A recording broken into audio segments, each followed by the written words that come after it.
Este mundo en el que vivimos está metido en una carrera por la felicidad, en una búsqueda de felicidad. Si le preguntas a cualquier persona en la calle cuál sería tu mayor deseo, lo que quieres más, pues la gran mayoría de la gente te diría: yo quiero ser feliz, a mí me gustaría vivir una vida feliz. Quieren ser felices, queremos ser felices.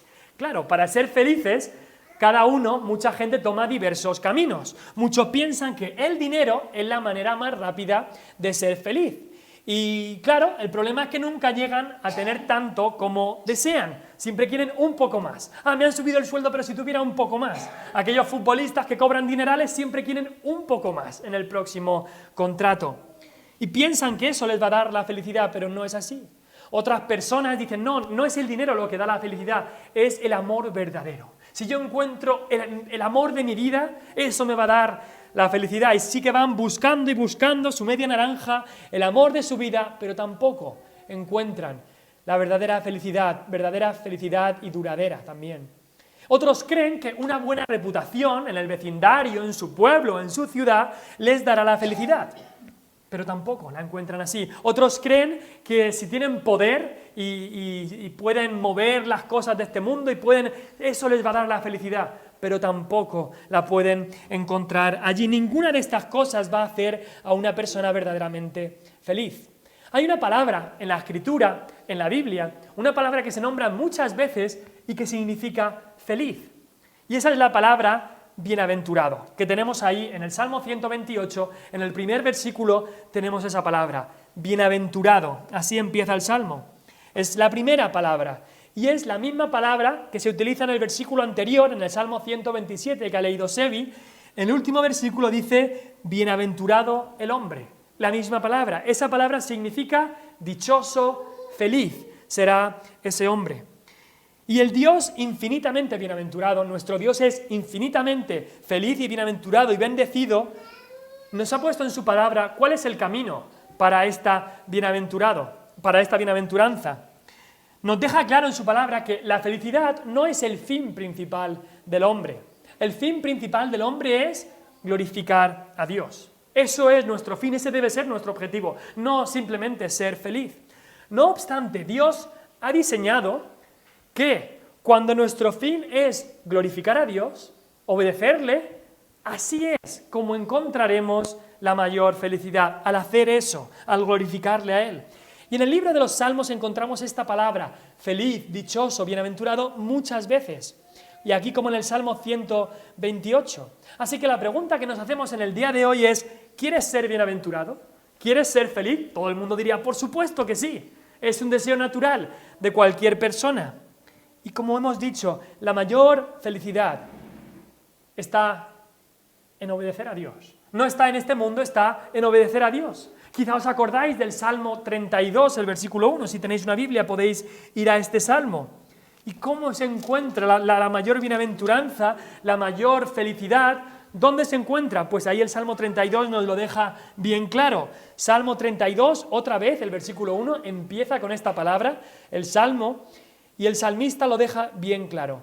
¿Quiénes van a ser los que realmente serán felices? Dice, bienaventurado aquel que tiene mucho dinero, no. Bienaventurado, feliz será aquel cuya transgresión ha sido perdonada y cubierto su pecado. Bienaventurado, otra vez, el hombre a quien Jehová no culpa de iniquidad. La mayor felicidad la encontramos no en nosotros mismos, no en el dinero, sino en Cristo y en que nuestros pecados sean perdonados.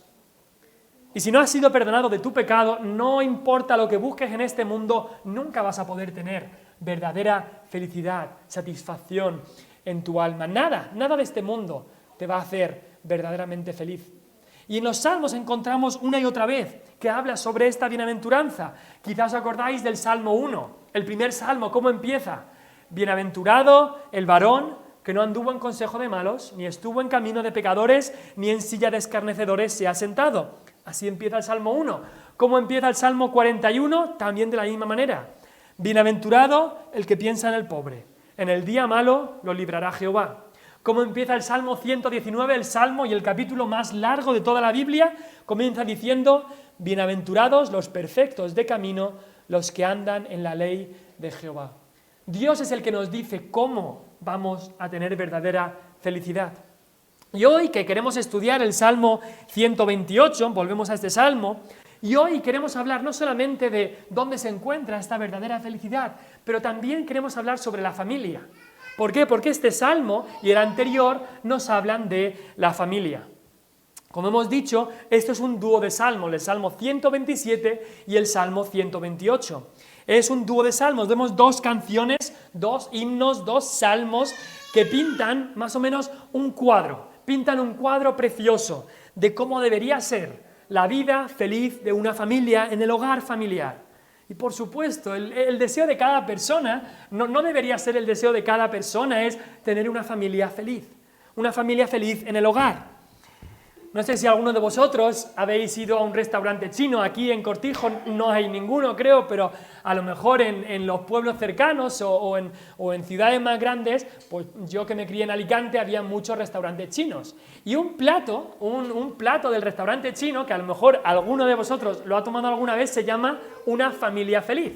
Ese es un plato de un restaurante chino. Supongo que allí en China se come ese plato. Y cuando yo era pequeño vivíamos en Elche y después en Alicante, pero mi familia solía ir pues, de vez en cuando a comer a un restaurante chino porque eran muy baratos, ahí en Elche o en Alicante, donde vivía en mi infancia. Y mi familia no solíamos pedir ese plato porque no nos gustaba. Pero me acuerdo de una situación bastante curiosa en la que teníamos una mesa al lado y vimos que venía una familia y venían con hijos y los hijos venían peleándose, venían siendo muy insolentes a los padres también venían discutiendo, el esposo con la esposa, estaban ahí un poco discutiendo, hablando fuerte y tal, y cuando ya habían pedido y ya iban a comer, viene el camarero y ahí estaban discutiendo y no muy contentos y les dice, ¿es aquí una familia feliz? ¿Aquí es una familia feliz? Y por supuesto, cuando lo vimos era pues muy feliz, no parecen ser con lo que están haciendo. Pero así se llamaba el plato. Y por supuesto, cada uno de nosotros desea tener una familia feliz. No el plato del restaurante chino, sino realmente una familia feliz. Un hogar contento. Unos hijos, un esposo y esposa satisfechos y contentos y que encuentren, por supuesto, esa felicidad y ese gozo en Cristo, en el único lugar que se puede encontrar. Pero, desgraciadamente, no muchos saben dónde conseguir esa familia feliz. Así que hoy queremos hablar, si se puede decir así, de la receta bíblica para una familia feliz. La receta para una familia feliz. No vamos a hablar de cocina, sino que vamos a hablar de lo que nos dice la Biblia para tener una verdadera familia feliz. Al mirar este mundo, no hace falta mirar por mucho tiempo para ver que la institución de la familia está siendo atacada grandemente. Desde todos los puntos, la familia está siendo atacada. Incluso a algunos les gustaría ver desaparecer la institución de la familia. Mira a tu alrededor y verás familias desestructuradas, familias sin estructura, sin el patrón bíblico. Verás familias destrozadas también. Verás familias desesperadas. Verás familias divididas también. Todo esto lo ves si miras alrededor. Y la única esperanza que tenemos como familias no está en la psicología, en comprarte un libro que te diga cómo vas a tener una familia feliz, porque no está en la psicología, no está en esta sociedad. Tampoco la solución para una familia feliz está en yo hago lo que me han enseñado o lo que veo en otras familias o lo que hacían mis padres y así voy a tener una familia feliz. Tampoco. La solución tampoco está en la tradición ni en hacer como algunos dicen, yo hago lo que me dicte mi corazón y ya está. Ahí no está la solución. Ni en un libro de autoayuda tampoco. La solución está en la palabra de Dios. La palabra de Dios nos dice qué debemos hacer para poder tener una familia feliz. Por supuesto que vendrán problemas, por supuesto que vendrán tristezas, pero el gozo que da Dios, la felicidad verdadera que da Dios, podemos tener ese gozo incluso en las dificultades y en los problemas. Así que hay esperanza, porque la Biblia nos da esa receta para una familia feliz. Y lo más curioso de todo es que el ingrediente principal, en este salmo leemos que el ingrediente principal para una familia feliz es el temor de Dios. el temor de Dios. Y es un término que no escuchamos mucho en el día de hoy. ¿Qué es el temor de Dios? Pues hoy vamos a ver bastante sobre eso. En estos dos salmos vemos un progreso, Salmo 127 y Salmo 128. Salmo 127 habla de los hijos habidos en la juventud.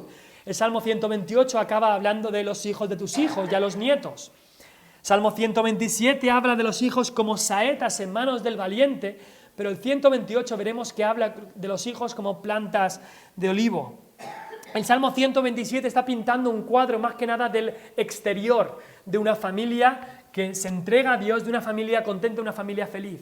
Pero el Salmo 128 habla sobre el interior. ¿Cuál es la clave? ¿Cuál es el secreto de esta familia contenta, esta familia feliz? Pues queremos ver en primer lugar el corazón, el secreto, la clave de una familia feliz. Y está ahí en el primer versículo. Dice Salmo 128, 1. Bienaventurado todo aquel que tiene mucho dinero, todo aquel todo aquel que teme a Jehová, que anda en sus caminos. Bien claro lo deja. Bienaventurado todo aquel que teme a Jehová, que anda en sus caminos. Versículo 4 también habla de lo mismo. He aquí que así será bendecido el hombre que teme a Jehová. Me encanta como dice el versículo 1, bienaventurado todo aquel. No dice bienaventurado ciertas personas, dice todo aquel. No importa que sea rico o pobre, no importa que sea de Europa, Asia, África, Oceanía, América, no importa que sea hombre o mujer, no importa que sea joven o viejo, no importa que sea judío o gentil, no importa que tenga un pasado muy moral o un pasado muy difícil o pecador, no importa el pasado, no importa, dice todo aquel. Si teme al Señor, será bienaventurado. Lo deja bien claro.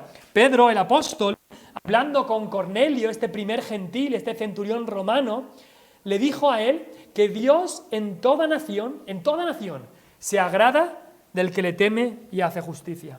Así que dice aquí, todo aquel que teme a Jehová, no importa de dónde sea, no importa cómo sea, si teme a Jehová, será feliz, será bienaventurado.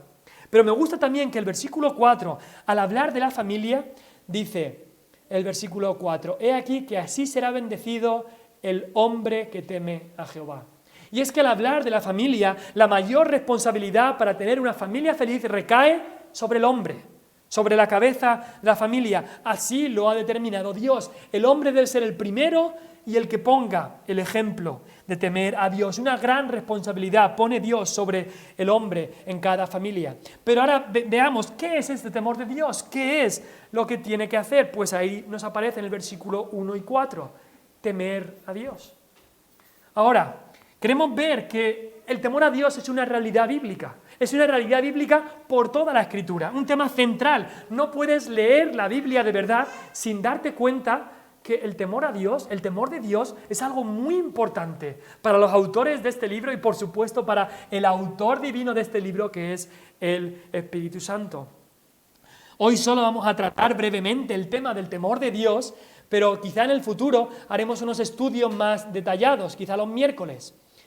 No sé si habéis leído el libro de Proverbios. Ya en el principio del libro de Proverbios, el libro de sabiduría, empieza diciendo el principio de la sabiduría. Es decir, lo primero para ser sabio, que es el temor de Jehová. Luego en el Proverbios 9:10 lo mismo. El temor de Jehová es el principio de la sabiduría. Proverbios 15:33. El temor de Jehová es enseñanza de sabiduría y a la honra precede la humildad. El mismo autor de Proverbios, Salomón, en Eclesiastés, la conclusión de todo su libro dice, el fin de todo el discurso oído es este. Es decir, la conclusión de todo lo que acabo de escribir es esto. Y dice, teme a Dios y guarda sus mandamientos, porque esto es el todo del hombre. El profeta Isaías dijo lo mismo. En Isaías 8:13, Dios le habló y Isaías dijo, a Jehová de los ejércitos, a Él santificad, sea Él vuestro temor y Él sea vuestro miedo. Eso dijo el profeta Isaías. Un tema del temor de Dios que está tan apartado en el día de hoy. El teólogo y el profesor de seminario John Murray, de hace unos cuantos siglos, 2 siglos creo, definió el temor de Dios como el alma de la piedad. El alma de la piedad. Y esa definición tiene mucho sentido si lees el versículo 1 del Salmo 128. Dice, bienaventurado todo aquel que teme a Jehová, y luego define lo que es temer a Jehová. Dice que anda en sus caminos. Es el alma de la piedad. La piedad o la santidad, andar en sus caminos. Estamos hablando de lo mismo. Y esto es algo que otros van a ver. O algo que una persona cuando está andando en piedad, en santidad, cuando está andando en los caminos de Dios, se va a ver. Y podemos preguntar, ¿cuál es la clave del caminar de estas personas? ¿Cuál es el secreto? ¿Cuál es el alma o lo que da vida a su santidad, a su piedad? Y ahí está, es el temor de Dios. Si no hay alma, no hay vida. Y si no hay temor de Dios, no habrá piedad o santidad. En tiempos bíblicos, cuando se hablaba de alguien fiel, alguien que amaba a Dios, que seguía a Dios, que andaba en sus caminos, se hablaba de alguien que andaba en el temor de Dios. Ahora muchas veces esas palabras no las utilizamos, pero esas son las palabras que utiliza la Biblia para definir a alguien que ama a Dios, alguien que anda en sus caminos. A hombres piadosos se les llamaba hombres temerosos de Dios. Así define la Biblia, el mismo Dios, a Job. Job, aquel hombre con tanta paciencia, aquel hombre que aguantó tantas calamidades, la Biblia habla de él como alguien temeroso de Dios y apartado del mal. José, aquel hombre que sufrió tantos problemas y tantas maldades de parte de sus hermanos, al final de todo le dijo a sus propios hermanos, yo temo a Dios. En Éxodo 1 leemos una historia muy, muy interesante y muy aplicable a lo que estamos viviendo en nuestros días. Había unas matronas egipcias a las que el faraón egipcio les dijo, tenéis que matar a todos los bebés que salgan niños. Pensamos en el aborto en el día de hoy. ¿Cuántos bebés, niños y niñas se están matando? Y estas matronas, dice la palabra de Dios, que temieron a Jehová y no hicieron lo que se les había ordenado, y Dios las prosperó. En Primera de Reyes 18 leemos de un hombre llamado Abdías, quien, aunque vivía en un reino completamente malvado, el reino de Acab, dice la Biblia de él que temía a Dios grandemente. ¿Os acordáis de Jonás? El profeta que huyó de la voluntad de Dios, se montó en el barco porque no quería ir a predicar a aquellos que Dios les había mandado. ¿Y qué hizo? En el barco hubo una gran tempestad y cuando vinieron los marineros, Jonás, incluso que había sido desobediente, le dijo a los marineros, yo soy hebreo y temo a Jehová, Dios de los cielos que hizo el mar y la tierra. Temía a Jehová. Cornelio, el primer cristiano gentil, dice la Biblia de él que era un hombre piadoso y temeroso de Dios con toda su casa. Y en todos estos casos bíblicos, y también hay muchos casos de la historia de la Iglesia, de hombres que se dice de ellos que temían a Dios. La base de su comunión con Dios, la base de su servicio, la base de su fe y confianza en Dios en la oración, ¿cuál era? Era su temor a Dios. Era la base de toda su vida espiritual. Tenían un concepto de Dios como alguien grande, alguien asombroso, alguien digno de ser temido. Así es como ellos veían a Dios. Había siempre en ellos, como dijo el autor del siglo pasado, A.W. Tozer, había siempre en ellos un temor irracional cuando se encontraban con Dios. Se podría definir como una intensa sensación de insuficiencia personal en la presencia del Todopoderoso Dios. Voy a repetir eso. Se sentían con una gran insuficiencia personal, una intensa sensación de insuficiencia personal en la presencia del Todopoderoso, de Dios mismo. No iban a Dios como si hablaran con un amigo, aunque también era su amigo, pero no un cualquiera. Había una sombra, una reverencia, un temor, que ese mismo temor hizo que Isaías, cuando vio la gloria de Dios, se tumbó y pensaba que era muerto. Manoa y su mujer, los padres de Sansón, hicieron lo mismo, creían, hemos visto a Dios, vamos a morir. Lo mismo Juan en el Apocalipsis, y una y otra vez, aquellos que veían la presencia de Dios se sentían completamente insuficientes, completamente como si fueran a morir. Me recuerda eso quizás alguna vez, a aquellos sentimientos de insuficiencia cuando a veces va un niño al colegio sin los deberes hechos y sabes que el profesor está ahí y sabes lo que viene, pero llegas así ante su presencia. o a lo mejor vas a presentar algún documento a alguna oficina y sabes que no tienes los documentos que necesitas, pero aún así vas así. Así es como cuando nosotros nos presentamos delante de Dios. En nosotros no hay nada suficiente para presentarnos delante de Dios. Todo lo que tenemos es lo que Dios nos ha dado. Cristo mismo es nuestra única razón para poder presentarnos ante su presencia. Y por eso debe haber ese temor en nuestro corazón. Un temor de reverencia y un temor de asombro por quién es Dios. Cuando la Biblia habla del temor de Dios, normalmente habla de dos tipos de temor. Martín Lutero, el reformador, los definió como: uno es el temor servil, que es el temor de un siervo o un esclavo, y es el temor que te hace huir del objeto de tu temor. Ese es el temor de un esclavo. Pero luego dijo, hay otro temor, es el temor filial, el temor de un hijo. Dice, y ese temor te hace ir, te hace acudir, venir hacia el objeto de tu temor. Piensa por un momento en Adán, en el huerto de Edén. ¿Qué les ocurrió? Habían pecado contra Dios. ¿Y qué hicieron? Temieron y salieron corriendo. Huyeron de Dios mismo. Ese es el temor que decía Martín Lutero, el temor servil, el temor de un esclavo que sale huyendo porque se sentían completamente pecadores y menos mal, no era un temor malo, hubiera sido aún peor si no hubiera habido ningún tipo de temor. Pero el temor de un cristiano es el temor de un hijo que reverencia a su padre. Es el temor de Isaías cuando vio la gloria de Dios. No huyó, sino que vino y se postró delante de Dios. Ese es el tipo de temor que deberíamos tener como creyentes redimidos.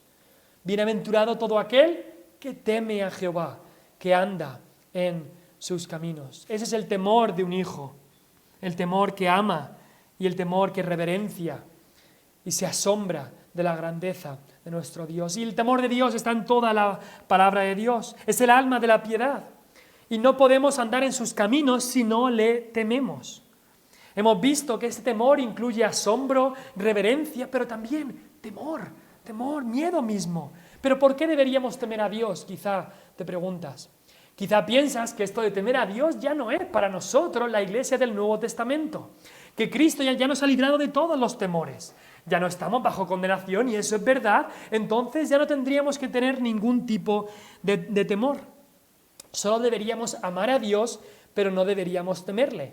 Y hay gente que coge el texto de 1 de Juan 4:18 que dice que el perfecto amor echa fuera el temor, así que ya no hay que temer a Dios, solo hay que amarlo. Pero ese texto está diciendo que el perfecto amor a Dios echa fuera el temor a la condenación. Ya no tenemos que tener temor a la condenación porque Cristo nos ha salvado. Pero tanto el Antiguo como el Nuevo Testamento no paran de decirnos que tenemos que temer a Dios. Tenemos que temer a Dios. Porque el amar a Dios y el temer a Dios son complementarios. Son complementarios.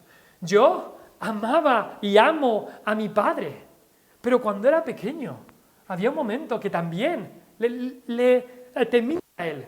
No por un miedo irracional ni nada así, sino porque cuando yo hacía mal y mi padre me iba a castigar, tenía ese temor también. Y por supuesto Dios es mucho más grande y no lo podemos comparar con ilustraciones de este mundo. ¿Por qué deberíamos temer a Dios?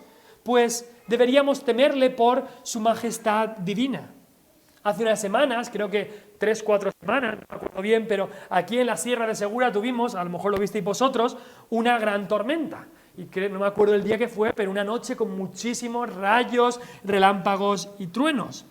Y cualquiera que se pone a mirar algo así, quizá te pasa a ti, te pones a mirar algo así y sientes ahí en lo más profundo del corazón un temor. Tú ves tantos rayos y relámpagos y toda la potencia del cielo y de lo que ocurre, y hay un temor en nuestro corazón, incluso aunque estemos en el mejor de los refugios. Y de la misma manera, cuando miramos a la santidad de Dios, la justicia de Dios, el poder de Dios, la ira de Dios, la perfección y la grandeza de Dios, tenemos que temerle.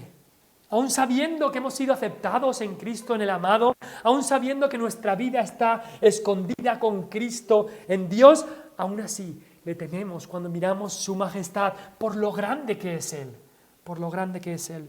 Pero también deberíamos temerle, no solamente por lo grande que es Él, sino por nuestra propia pecaminosidad. Sí, porque aún somos pecadores, somos redimidos. Si has entregado tu vida a Cristo como tu único Señor y Salvador, has sido redimido, has sido salvo, pero seguimos siendo pecadores. Solamente hay que ser un poco sinceros con nosotros mismos para darnos cuenta que seguimos pecando. Y es verdad que ya no hay condenación para los que están en Cristo Jesús. Es verdad que somos justificados gratuitamente por su gracia, por la redención que es en Cristo Jesús, pero seguimos siendo pecadores, pecadores redimidos, pero pecadores. Y el pecado siempre tiene sus consecuencias temporales para nuestra vida. Y Dios es paciente con nosotros, pero eso no quiere decir que Dios pase por alto el pecado. Así que debemos temerle como un hijo que no quiere defraudar a su padre y que teme el hacer algo que vaya a defraudar a su padre. Debemos temerle como aquel hijo que sabe que su padre, por el amor que le tiene, lo va a castigar y Dios así nos corregirá si pecamos en contra de él. Y así debemos temerle también. Y quizá dices, pero ¿no ibas a hablar sobre la familia? Estás hablando aquí sobre el temor de Dios, pero no estabas hablando sobre la familia. Y es que el secreto y la clave para tener una familia feliz, como hemos dicho, es, y nos lo dice bien claro este salmo, el temor de Dios. El temor de Dios. Sin esto es imposible tener ningún tipo de felicidad familiar. Y ese es el corazón de una familia feliz. Es una familia que teme a Dios y guarda sus mandamientos. Es una familia que reverencia a Dios. Es una familia que teme el defraudar a Dios y el ser incluso castigados por Él, aunque por supuesto sabemos que no habrá condenación para los que están en Cristo Jesús, pero el Padre, al Hijo que ama, disciplina, y eso sí que puede ocurrir. Ese es el corazón de una familia feliz, pero ahora queremos ver en los siguientes versículos las características de una familia feliz, y es un goce y una felicidad real de lo que estamos hablando. Dice el versículo 2 que habrá felicidad o bienaventuranza en nuestro trabajo. Bienaventuranza en nuestro trabajo. Lee el versículo 2 conmigo. Dice, cuando comieres el trabajo de tus manos, bienaventurado serás. Otra vez esa palabra, feliz serás y te irá bien. Tenemos que darnos cuenta que el trabajo no es una maldición. El trabajo no es una maldición, sino una bendición, porque acordémonos, Dios puso a trabajar al hombre antes de la caída. Antes que el hombre cayese en pecado, ya Dios le había dado un trabajo. La bendición no está en ganar la lotería y no tener que pegar palo al agua en toda la vida. Eso no es la bendición. La bendición divina está en trabajar y con el sudor de nuestra frente ganar el pan. Ahí está la bendición divina, en comer el trabajo de tus manos, como dice el versículo 2. Y esta tarea Dios la dio principalmente y primariamente al hombre de la casa, que ellos sean los proveedores del hogar. Así es como lo estableció Dios. Dios es el que nos da el pan nuestro de cada día. Así lo decimos en el Padre Nuestro, en la oración modelo. El pan nuestro de cada día, dánoslo hoy. Es de Dios del que viene. Pero de todas maneras, aunque sea Dios el que lo dé, Dios quiere que nosotros trabajemos con nuestras manos para así recibirlo. En la historia bíblica de Israel vemos que en ese tiempo, cuando temieron a Dios y andaron en sus mandamientos, en ese tiempo pudieron comer del trabajo de sus manos. Pero cuando deshonraban a Dios y no le temían, entonces ellos trabajaban, pero los enemigos se llevaban el pan y no podían comer el trabajo de sus manos. Y es que si temes a Dios, va a cambiar también la forma en la que trabajas. No estarás trabajando con la ley del mínimo esfuerzo, voy a intentar hacer lo mínimo y a ver si eso cuela. No vas a trabajar quejándote del trabajo todo el día.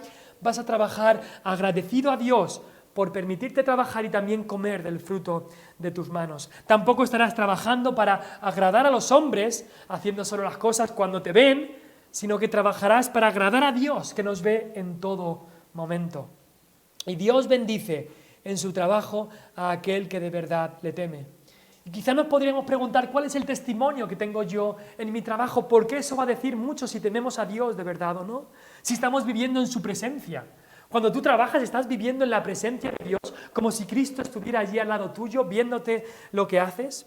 Y esto, por supuesto, al hablar del trabajo, no solamente habla del trabajo secular, sino de toda obra que hagamos, incluido el trabajo aquí en la casa de Dios. Si tememos a Dios, Dios dice que nos irá bien. Bienaventurado serás y te irá bien, dice ahí.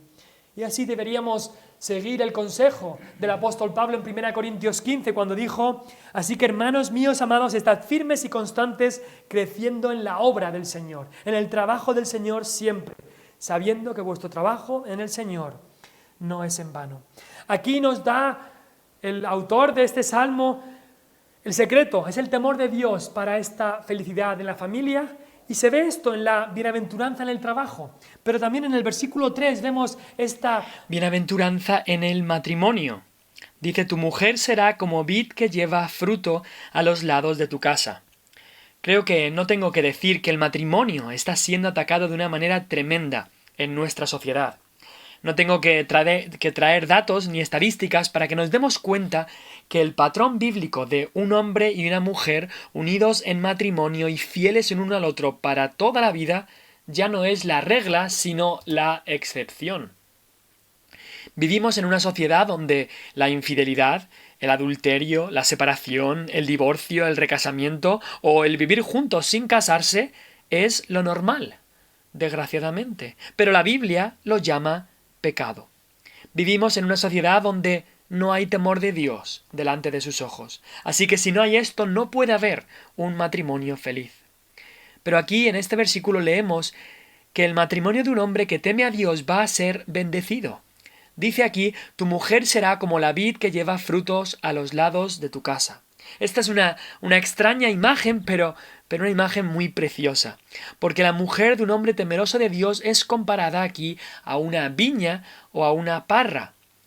El Espíritu Santo utiliza esta imagen de una viña como la que solía adornar y llenar los hogares judíos con esa belleza y con ese fruto.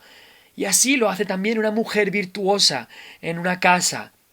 Llena el hogar, adorna el hogar con su belleza, con su hospitalidad, con su misericordia, con su amor. Pero también una viña o una parra que es una planta muy delicada, que necesitaba apoyo y cuidados. Y así nos dice el Nuevo Testamento que el marido debe dar honor a la mujer como a ese vaso más frágil. Pero aquí nos dice que será como una viña que da fruto. Y ese fruto no se refiere solo a los hijos, sino que un matrimonio feliz y bendecido va a dar fruto en buenas obras, fruto en hospitalidad, en sabiduría. Ese será el fruto también que dará la mujer. Este fruto que dará la mujer se dará, dice ahí, a los lados de la casa. No atrás de la casa donde ella es olvidada, ni en el suelo de la casa donde ella es pisoteada, ni arriba de la casa para que ella sea la que mande, sino al lado de la casa, como una compañera que camina al lado. Ella está al lado de su marido, porque fue tomada de su costado cuando ella fue creada, de su costilla, y así ella se queda allí al lado de su marido y de sus hijos. Esta viña, o esta mujer, como se compara aquí, está dentro y también fuera de la casa, pero ama y embellece el hogar, ama y embellece su casa y su familia. En Tito 2:5 leemos un versículo curioso donde Pablo les dice a las mujeres que sean cuidadosas de su casa. Miqueas 2:9 también habla de mujeres cuya delicia eran sus casas. Y qué matrimonio tan precioso es descrito aquí. Un marido y una esposa que temen a Dios y que dan fruto en su vida. Pero no solamente habla aquí de la felicidad en el trabajo y en el matrimonio, sino también de esa felicidad o esa bienaventuranza con los hijos. Porque dice el versículo 3 que tus hijos serán como plantas de olivo alrededor de tu mesa. Y también se habla después que verás a los hijos de tus hijos.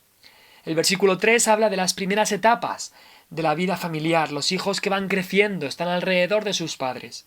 Y después el versículo 6 nos habla de las últimas etapas, o las etapas más avanzadas de la vida familiar, cuando el hombre temeroso de Dios verá a los hijos de sus hijos. Y es que es algo natural que haya un gozo y felicidad. Es algo natural que los padres tengan esto al ver a sus hijos alrededor de su mesa. Y qué gozo, por supuesto, también hay en los abuelos que vean a sus nietos. Pero esta bendición es disfrutada de una manera mayor por aquellos que temen a Dios. Y no solamente tienen a sus hijos alrededor o que ven a sus nietos, sino que tienen hijos y nietos alrededor que aman y buscan a Dios. Y aquí se compara con un olivo, con estas plantas de olivo. Por supuesto, yo no soy quien para hablar de olivo, aquí sabéis muchísimo más que yo en cuanto a esto, pero aquí los hijos son descritos como plantas de olivo. no árboles de olivo, sino plantas. Y leyendo a algunos comentaristas bíblicos, ellos opinaban que la imagen aquí es de un olivo grande y centenario que representa a los padres, y de sus raíces salen pues pequeñas plantas de olivo, pequeños tallos que un día serán olivos por ellos mismos. Debemos recordar que en la Escritura la descripción que aparece de todos nosotros es que somos plantas u olivos silvestres y que necesitamos ser injertados a Cristo, quien es el olivo principal, el olivo perfecto, el árbol perfecto. Así que la crianza de nuestros hijos no consiste en que ellos sean como nosotros, no, sino que lo que queremos hacer es que ellos sigan a Cristo. Aunque por supuesto tenemos que saber que ellos van a seguir nuestro ejemplo. Pero en la crianza de los hijos no hay una fórmula mágica para que si hacemos esto ya nuestros hijos van a ser salvos y vivirán vidas piadosas, no. Porque necesitamos algo sobrenatural, algo que nosotros no podemos hacer. Necesitamos que nazcan de nuevo y esa es la obra solamente de Dios. Pero Dios ha prometido que como funciona con un árbol, así será también con los hijos. En un árbol, en la agricultura, cuando riegas y cuidas una semilla, generalmente va a crecer un árbol, habrá crecimiento y también habrá fruto. Y por supuesto Dios es el que da el fruto. Y también Dios lo ha establecido así con la crianza de los hijos. De manera general, aquellos hombres y mujeres que temen y siguen a Dios también tendrán una descendencia que siga a Dios. Si podéis ir conmigo al Salmo 112. El Salmo 112, el versículo 1 y 2. Queremos leerlo. También este salmo empieza diciendo lo mismo. Dice ahí, bienaventurado el hombre que teme a Jehová, y en sus mandamientos se deleita en gran manera. Pero mira lo que dice después. Dice, su descendencia será poderosa en la tierra, la generación de los rectos será bendita. Pero no solamente hablamos de bienaventuranza en el trabajo, y de bienaventuranza en el matrimonio, y de bienaventuranza o felicidad con nuestros hijos, sino que en el versículo 5 y también en el 6 habla de bienaventuranza también en nuestras iglesias. Dice ahí, te bendiga o bendígate Jehová desde Sión, y veas el bien de Jerusalén todos los días de tu vida. Y el versículo 6 dice, paz sea sobre Israel. Hemos hablado de la vida laboral, la vida matrimonial, la vida familiar y acabamos hablando de la vida en la iglesia. Para los judíos, cuando se hablaba de Jerusalén, ese era el lugar suyo de adoración. Y también cuando se hablaba de Israel, ellos reconocían que ellos eran el pueblo de Dios. Así que para nosotros que somos la iglesia de Cristo, por supuesto que queremos ver el bien de nuestras iglesias todos los días de nuestra vida.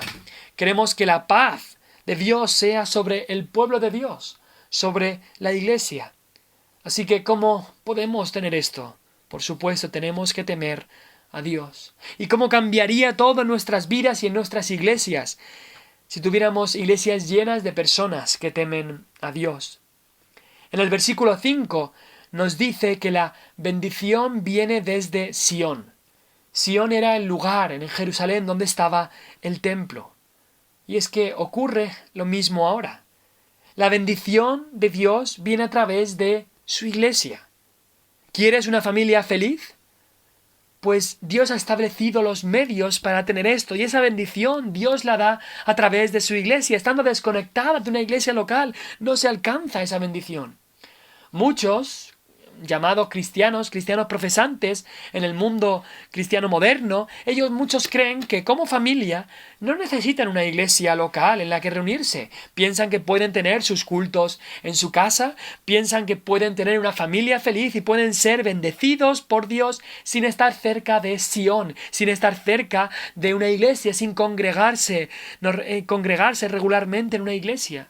Pero Dios lo deja bien claro, no dejéis de congregaros. No dejéis de congregaros como algunos tienen por costumbre. Esa no es la manera de Dios, el que una familia pueda crecer, pueda alcanzar la bienaventuranza estando separados de una iglesia local, no es su manera y no alcanzarán bendición.